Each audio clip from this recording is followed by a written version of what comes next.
They thought fire would stop you. They threw you into the fire, not by accident, but on purpose. They stood at a distance, watching the flames rise, convinced this would be the moment you finally disappeared. They thought the heat would make you scream. They thought the pressure would make you quit. They thought the darkness would swallow your name and erase your voice. But listen closely. You're still here. You are breathing. You are standing. And somewhere deep inside those flames, something awakened. They thought fire would stop you. They were wrong. They expected ashes. They expected silence. They expected you to shrink, to beg, to apologize for being too much, for dreaming too loudly, for standing too tall in rooms that wanted you small. They expected you to break the way they broke others. They expected your confidence to melt, your hope to evaporate, your will to surrender. Because that's what fire does to most things, doesn't it? It destroys. It consumes. It leaves nothing behind but smoke and regret. That's what they believed. But what they never understood is that some souls are not destroyed by fire. Some souls are forged by it. At first, you didn't feel strong. At first, you felt lost. The flames burned close. The heat was unbearable. Every memory they created inside you, every betrayal, every rejection, every cruel word, rose like sparks around your head. You questioned yourself. You questioned your worth. You questioned whether you were ever enough. And they smiled. They smiled because they mistook your silence for surrender. They mistook your tears for weakness. They mistook your pause for the end of your story. But while they were watching the surface, you were changing underneath. You learned to breathe in the heat, slowly, painfully, deliberately. Every setback became a lesson.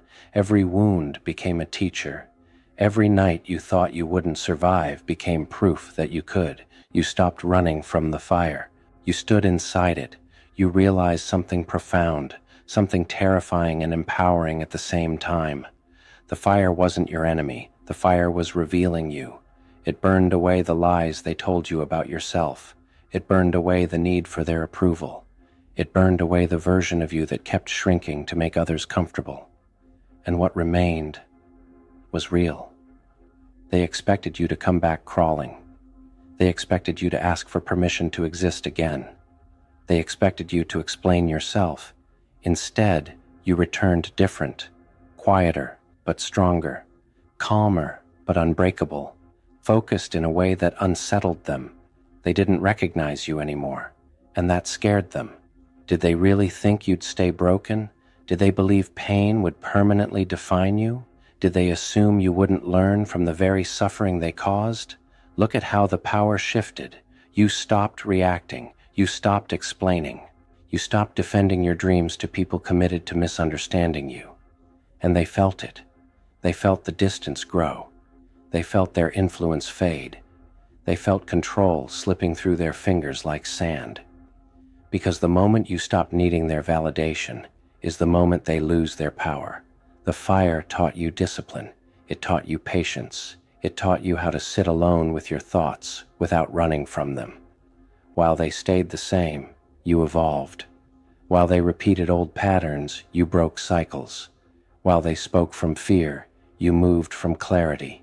While they watched from the sidelines, you rebuilt yourself in the dark, brick by brick, breath by breath. And something remarkable happened. You stopped seeing them as enemies. You started seeing them as proof that you survived, proof that you grew, proof that you became something they never expected. They whispered your name with confusion now, with envy, with disbelief. How did you survive that? How did you come back stronger? How did the fire not destroy you? They will never understand, because they don't know what it's like to rebuild yourself when no one is cheering. They don't know what it's like to stand alone and still choose courage. They don't know what it's like to lose everything and discover yourself in the process. You do. The fire crowned you without asking for permission. It placed resilience on your shoulders. It wrapped wisdom around your spine. It etched strength into your bones. You didn't just survive the flames, you mastered them. You learned when to push, when to wait, when to walk away without saying a word. That kind of mastery doesn't shout. It doesn't beg to be seen. It radiates. And they feel it the moment you enter the room. You are no longer fueled by anger. You are fueled by purpose. You are no longer chasing revenge. You are walking in peace. And that is what truly terrifies them, because they expected rage. They expected bitterness. They expected you to become cruel like them. Instead, you became untouchable. There were moments, dark, silent moments, when you thought the fire would win, when the weight felt too heavy, when your reflection didn't recognize you anymore. But every time you stood back up, something inside you hardened. Not in a cold way, but in a grounded way. You stopped giving your energy to chaos. You stopped explaining your scars. You stopped proving your pain was real. You knew it was real, and that was enough. Now look at you. You walk differently. You speak differently. You listen differently. You don't rush. You don't chase. You don't beg for space at tables that never valued your presence. You build your own, and they watch from a distance, wondering when they lost access to you. They lost it the moment you chose yourself in the fire. The flames that were meant to destroy you became your armor. The heat that was meant to silence you became your voice. The darkness that was meant to bury you became the soil where you grew. They thought fire would stop you. But fire doesn't stop those who understand its language. Fire transforms. Now you stand taller, not because you're trying to prove anything, but because you finally remember who you are. You are not fragile. You are not replaceable. You are not defined by what they tried to do to you. You are defined by what you became despite it. And that presence, that quiet, grounded, unshakable presence, is louder than any revenge could ever be. They may never apologize. They may never admit they were wrong. They may never understand the cost of what they put you through.